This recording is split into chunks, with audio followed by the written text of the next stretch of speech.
So yes, we can recite Fatiha to God based on context. You need to understand why you are reciting Fatiha to God.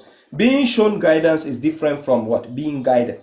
So when we tell God, guide us to the straight path, this is an earnest request. You are telling God to guide you to the straight path. You can be shown the straight path, but you are not guided to it. Do you see the point, the difference? So I'm going to explain the difference, right? Good. So according to chapter 15, verse 87, God says, وَلَقَدْ آتَيْنَاكَ سَبَأً مِنَ الْمَثَانِ وَقُرْآنَ الْعَظِيمِ. Now the Quran is what God has given us as a guidance for mankind. But when we check the context of the verse, God says He has given the prophet 7. ثَبَأً مِنَ الْمَثَانِ. This mathani, it is a similar word which can be found in chapter 39, verse 23. Where God says, Allahu nazzal al-ahsan al-hadith, kitaban mutashabihan mathaniya. This mathaniya and mathaniya are the same thing, but not mathna. Mathna is different. Chapter 4, verse 3 is different. That mathna mentioned there is double. That's different. This mathani, it is something which is repeated, keeps repeating itself. It is repeated. Now the sabin of the repeated, when you take Fatiha, God doesn't classify Fatiha as part of the message to mankind. He classified from Baqarah to An-Nas as a message to mankind. That is Al-Quran. So that is why when you recite Baqarah verse 2, it says, ذَلِكَ الْكِتَابُ لَا رَيْبَ فِيهِ هُدًى لِلْمُتَّقِينَ. That is Surah Baqarah, downwards going. But when you recite Fatiha, it is the only chapter in the Quran which is addressing to God directly. And it is only chapter which is addressing to God directly without the word kul attached to it. So when God says, وَلَقَدْ آتَيْنَاكَ سَبَأً مِنَ الْمَثَانِ وَقُرْآنَ الْعَظِيمِ. We all know the Quran. That is the Quran, the book for guidance. But inside the Quran, the first page, you find Fatiha. Now this Fatiha, when you go to chapter 96, verse 1 and read downwards, God says, اقرأ بِاسْمِ رَبِّكَ الَّذِي خَلَقَ خَلَقَ الْإِنسَانَ مِنْ عَلَقٍ اقرأ وَرَبُّكَ الْأَكْرَمُ الَّذِي عَلَّمَ بِالْقَلَمِ عَلَّمَ الْإِنسَانَ مَا لَمْ يَعْلَمْ. Right? Good. So now, this God, when you read verse 1, He says, Ikra, that is Ikra, Bismi Rabbika Allazi Khalaq. So read in the name of your Lord who created. So when we take Fatiha, it is telling us Bismillahir Rahmanir Rahim. The first verse, it says Bismillahir Rahmanir Rahim. Now that is the chapter which the first verse has a number. So chapter 1, verse 1, it has a number, and that verse is Bismillahir Rahmanir Rahim. That is the first chapter of the Quran. So now this chapter, we are telling God, prophet was doing exactly what he has been told. Bismillahir Rahmanir Rahim. Read in the name of your Lord who has created. Now, when you take Fatiha, like I said, it is the only chapter we are addressing to God directly. We are talking to God directly. Then inside that chapter, we told God to guide us to the straight path. Then He gave us a book which can guide you to the straight path, but still you need to be guided. Like I told you, somebody can be given a car. He asks for a car. I need a car, right? You can give him a car, but he doesn't know how to drive. So you need to teach him how to drive. You see the difference? So if you say guide me, it's different from saying give me guidance. The word give us guidance is different from saying guide us to the straight path.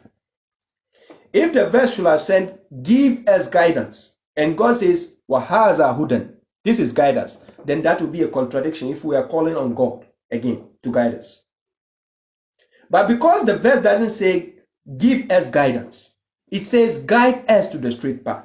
Yes, you can still use that. It is not against God at all. So Fatiha is a similarly repeated thing. You can keep using it constantly. There is nothing wrong with that. So I'm going to help you break it down for you. To be shown guidance, like I said, is different from being guided or to tell somebody guide me, right? Now, the prophet himself, before he was perfectly guided, let's see what happened. In the Quran, when I take you to chapter 48, verse 1 to verse 2, I'm going to show you something interesting. Chapter 48, verse 1 to verse 2, right? Something interesting about the Prophet, alayhi salam. In that 48, Surah Al-Fatih, it says, indeed, we have dedicated to you a clear conquest. That is a clear, it can be victory, it can be conquest. that God may forgive you what was sent forth of your sin, zambika, and what was held back, that is of your sin, and complete his blessing upon you, Muhammad alayhi salam, and guide you to a straight path. Here automatically it tells us Muhammad was not 100% guided at that time. So now God has given him the victory, so God will now guide him. God will guide him to the straight path. Now the question is, God was talking to him in the Quran here. So was he already guided or not? At this time, not yet. Do you see the point? At this time, not 100% guided yet. So God says he will guide him to the straight path. Now, apart from that, then we see the evidence in chapter 6, verse 161. After he was guided, he says, God asked him to say, Kul innani hadani rabbi ila siratim mustaqim. So he says, indeed, my Lord has guided me to a straight path. So after God telling him in chapter 48, verse 1 to verse 2, he will guide him to a straight path. So now finally, he guided him to a straight path. Right? Then apart from that, when we go to chapter 22, verse 67, this is what it says here concerning the guidance. Here that innaka la ala hudan mustaqim. God told the prophet, indeed, you are upon a straight guidance. So after the prophet saying, innani hadani rabbi ila siratim mustaqim, indeed my Lord has guided him to a straight path. Then now God is now saying, innaka la ala hudan mustaqim, indeed you are upon a straight guidance. So apart from he being guided, he is upon the guidance, right? So now apart from that, let's see this evidence again. Then chapter 42, verse 52, let's see what God says to him. Chapter 42, verse 52.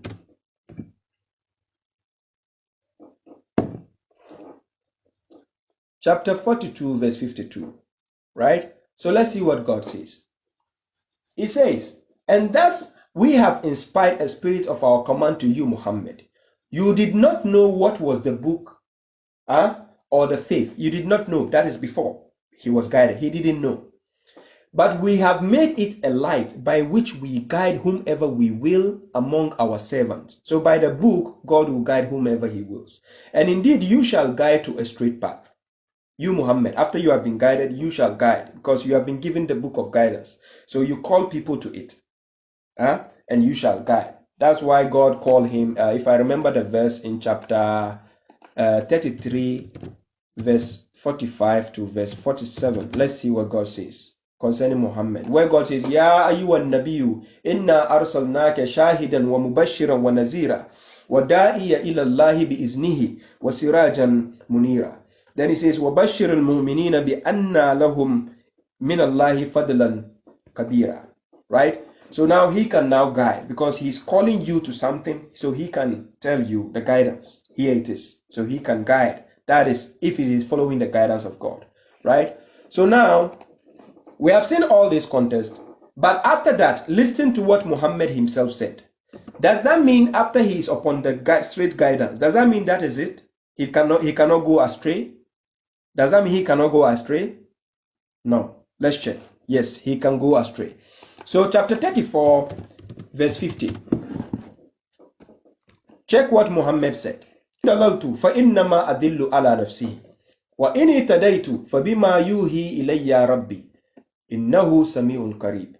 He says, say, God asked him to say, if I stray, that is, if I err, or if I make a mistake, or if I stray, or if I'm astray, فَإِنَّمَا أَدِلُّ عَلَى نَفْسِي, then I will only stray against myself, or by myself, or upon myself. وَإِنِ اهْتَدَيْتُ, but if I'm guided, فَبِمَا يُوحِي إِلَيَّ رَبِّي, then it is by what my Lord inspires to me. So which tells you that if Muhammad follows his own hawa, he can go astray. But if he is following the guidance of God, then yes, he is guided. Do you see the point? So here it tells you that if Muhammad is upon the guidance, that means God has guided him. That's why he's upon the guidance. But that is Muhammad alayhi salam as a prophet and a messenger. So now what about us? Now the question comes to us. So like I said, now we have seen the example of the messenger. It's different from telling God in Surah Al-Fatiha, guide me. If he told God that guide me, then he will go against God. Because God has shown us that Muhammad was not guided before God guided him. Chapter 93 verse 7. Then after that, since God has guided him, God says he is upon the straight guidance. Do you see? So since he is upon the straight guidance now, he cannot tell God, guide me. But can he use the word guide us? Yes, he can use the word guide us, because that is what? Collective dua. It is not like you are supplicating for yourself. No. Now let's see how it works. Let's say I'm part of the Ghanaian government, the government in my country. And let's say I'm rich. Let's say I'm rich, but my country is poor. Then I go to the IMF to seek for aid. I'm seeking aid for my country. Now, if I go, even though I am rich, but my country is poor, but I'm going to seek aid from IMF for my country. When I go, I have to now tell IMF that please help us. We are struggling in my country. It doesn't mean I personally need that help. Do you get my point? So if I tell God, ihdina sirata mustaqim, or if Muhammad alayhi salam says, ihdina sirata mustaqim, it doesn't mean he is seeking for guidance. Remember, he is to serve as a illuminating lamp to call people to the guidance. So if he keeps telling God, guide us to the straight path, it doesn't mean he needs the guidance. Because nobody can guide you except God. Do you get the context of the dua? So if you tell God, ihdina sirata mustaqim, somebody will say, oh, God has already guided you. Why are you saying guide us? No. Collective dua is different from individual. Now, if Muhammad has already been guided, I'm not on the same level with him. He got the confirmation from God that he is upon a guidance. What about me? I don't have the confirmation yet. I need to keep up on the example till I reach the certainty. Do you get the point? Now, so here, I give an example in chapter 7, verse 155. Let's see Musa alayhi salam with his people. What happened when his people went astray a bit, did something wrong against God. Let's see what God said, right?